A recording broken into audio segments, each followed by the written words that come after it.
He's not a loser like you, she said, justifying her betrayal with a scammer. So I simply walked away and blocked her.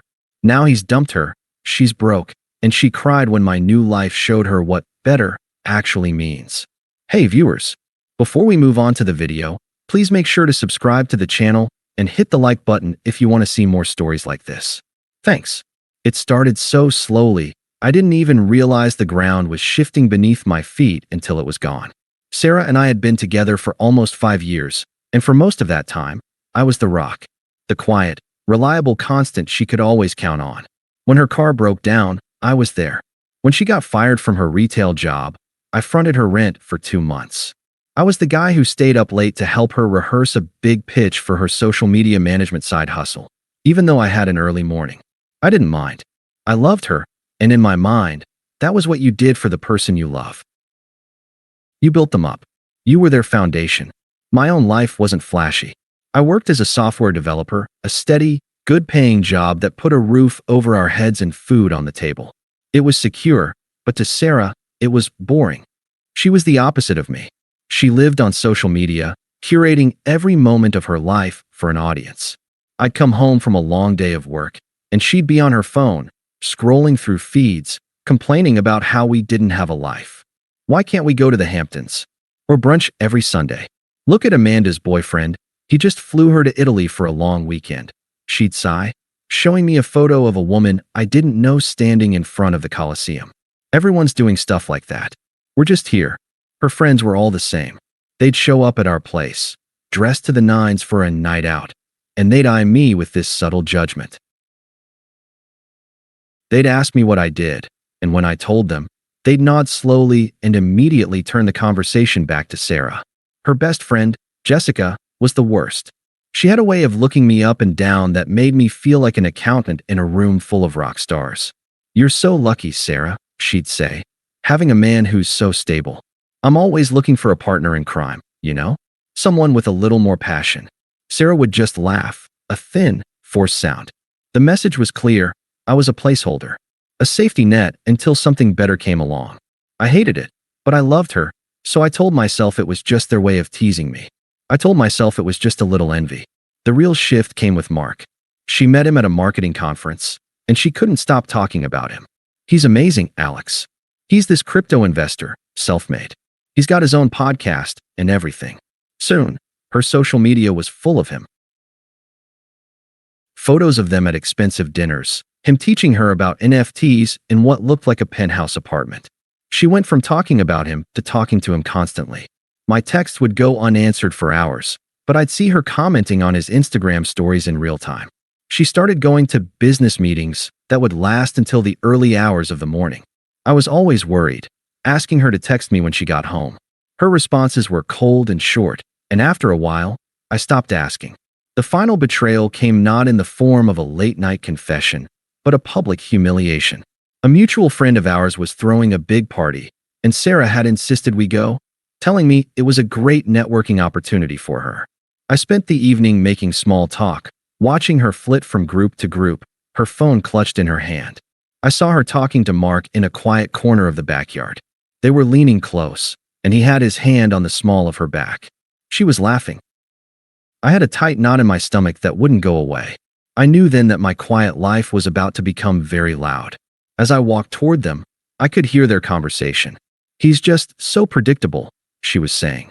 "He works all day, comes home, watches TV. It's safe, I guess. It's just not exciting." Mark saw me first and smirked.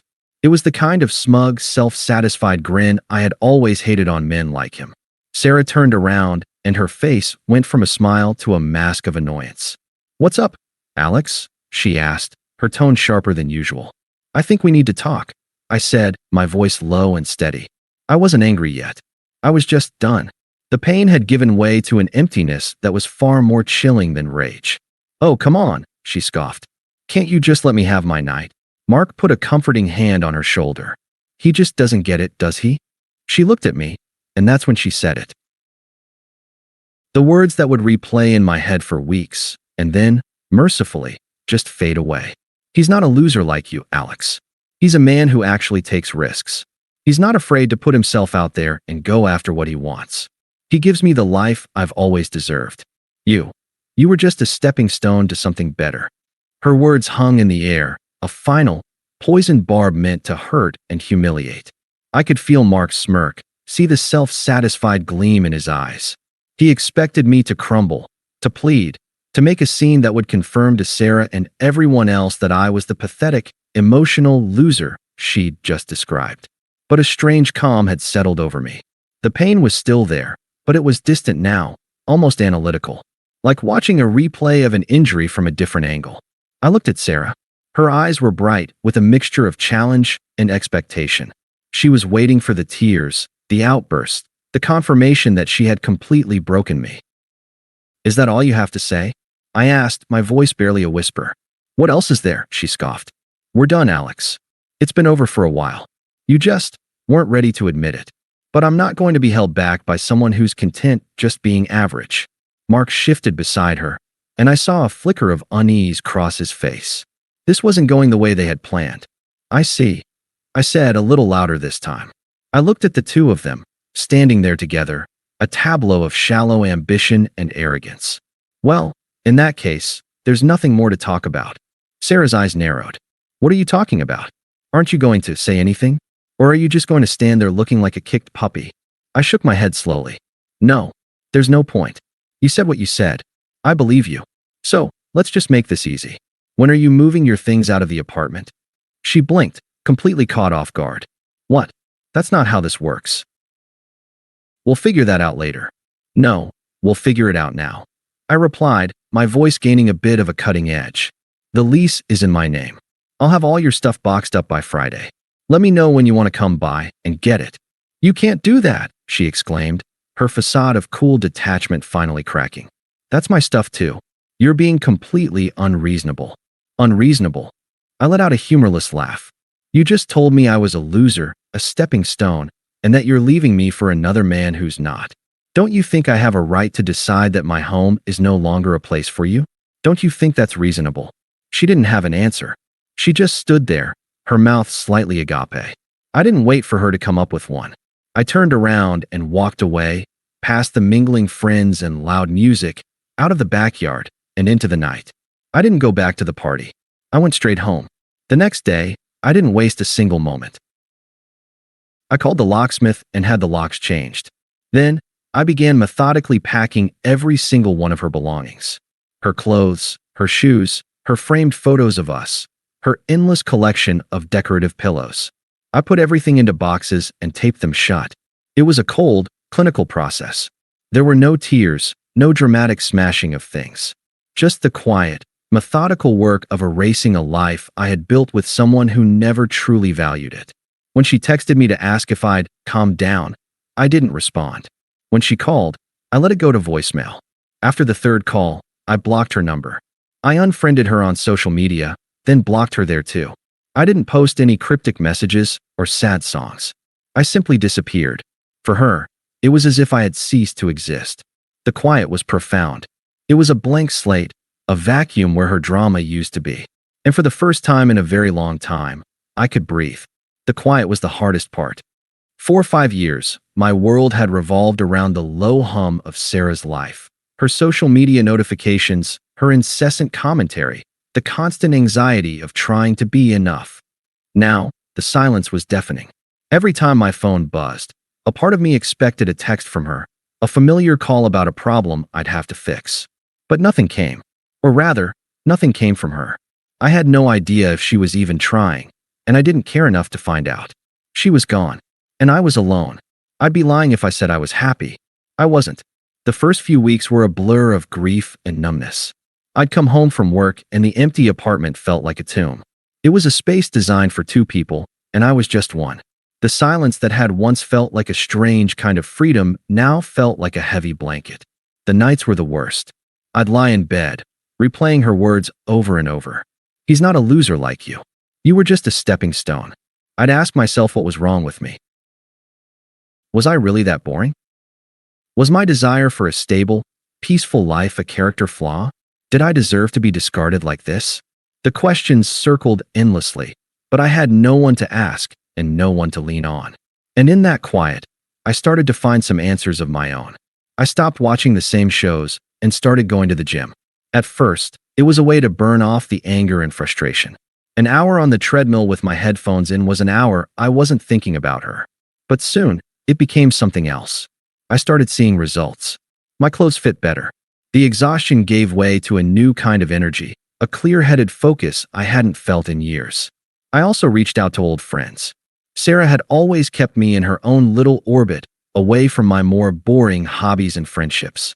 I messaged Kevin, my old Dungeons & Dragons buddy, who she always rolled her eyes at. His response was immediate. "Dude, where have you been? I figured you were buried alive in a pile of throw pillows." We got a group together and started playing every week. It was a small thing, but it was mine. It wasn't curated for an audience. It was just us, laughing and being ourselves. I doubled down at work, too. The project she had once dismissed as uncreative became my obsession. I found myself staying late not because I had to, but because I wanted to. My boss noticed and pulled me aside one day. "Alex, you've been killing it lately. That code you wrote for the backend system is slick. We're going to be putting you in charge of the next big project." The promotion came with a significant raise, and for the first time, I felt a sense of pride in what I was building. This was my life. Not a performance, not a stepping stone. It was real, tangible, and entirely my own. I moved on slowly, not with a bang, but with a quiet, confident hum. The loneliness faded, replaced by a deep sense of self-respect. The constant buzzing in my head, her voice, her friends' judgments, the silent pressure to be someone I wasn't, had finally stopped. For the first time, I was living for me. And that's when the calls started coming in. The first sign of life from the other side came not from her, but from Jessica, Sarah's toxic best friend. My phone, which had been silent on the Sarah front for months, suddenly lit up with a text. "Hey Alex, it's Jess. I know things are weird, but Sarah's having a really rough time. You should probably reach out to her." I stared at the message, a little surprised, but mostly just nothing.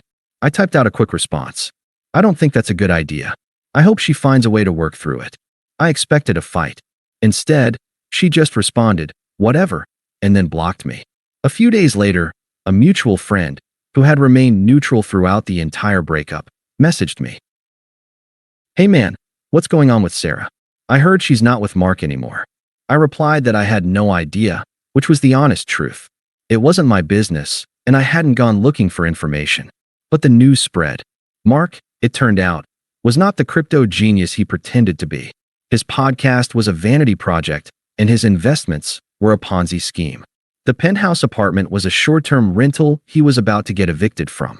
He had been using Sarah, and the moment his house of cards began to fall, he cut ties and bounced, leaving her to deal with the fallout. Sarah's social media, once a curated highlight reel, became a mess of cryptic, desperate posts. The expensive dinners were replaced by blurry selfies from her mom's living room. The friends who had once fawned over her were suddenly silent. She had nothing left to offer them. No exclusive parties, no wealthy men, no curated lifestyle. Just like that, she was irrelevant to them. And that's when her calls and messages started. They came in waves, each one more desperate than the last. I had unblocked her number, not out of curiosity, but out of a sense of detached amusement. It was like watching a train wreck from a safe distance. The first text was simple, "I'm sorry." I ignored it. Then, a few days later, I made a huge mistake. "I miss you. I miss us." Still nothing. She tried calling, but I let it ring. The messages got progressively more unhinged. They shifted from remorse to blame. "Why are you being so cold? It was just a stupid mistake. You're being so immature by ignoring me. He wasn't who I thought he was. I should have listened to you. Please, just talk to me." Then, the classic "I deserve it" plea. "You know me, Alex. I always make mistakes. But you're better than this. You can't just leave me when I'm at my lowest." Her calls were an almost daily occurrence. I never answered. I never responded. I didn't hate her. I didn't wish her harm. I just didn't care. The person she was trying to reach no longer existed. He had been a stepping stone for her, and she had been a stepping stone for him. The final encounter came not because I sought it out, but because the universe has a wicked sense of irony. It was at the wedding of our mutual friend, Kevin, the one whose friendship she'd always discouraged.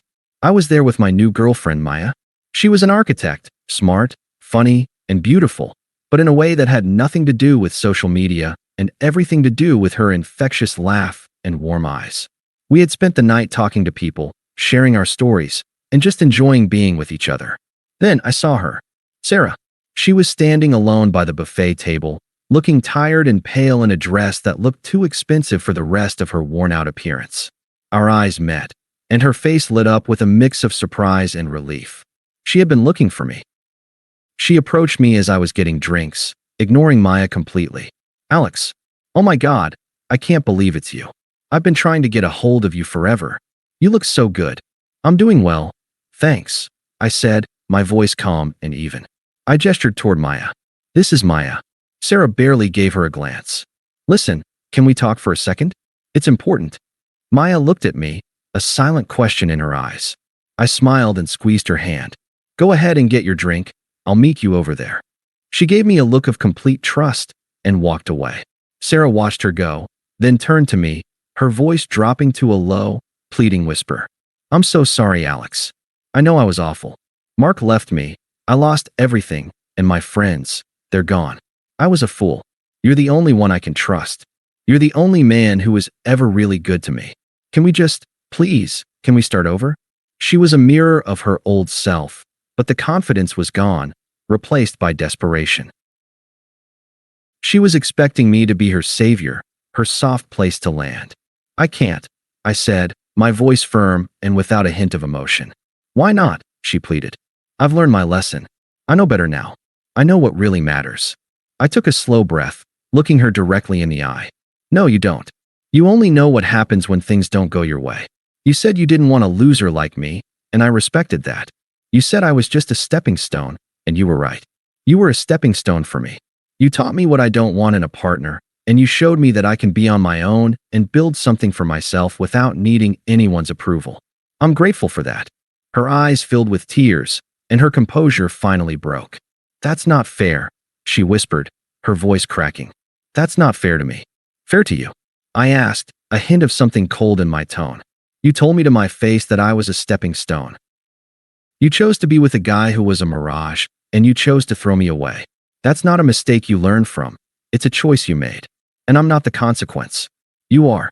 I'm just living my life. I didn't wait for her response. I simply walked away, back to Maya. As I put my arm around her, I felt a lightness I hadn't felt in years. The weight of Sarah, of her judgment, her drama, and her downfall, was completely gone. I was finally free. She had her karma, and I had my peace. We didn't talk about her on the ride home. She was an afterthought, a lesson learned, a ghost from a life that no longer mattered. Thanks for watching. Make sure to subscribe to the channel and hit the like button. What do you think about this story? Share it in the comments.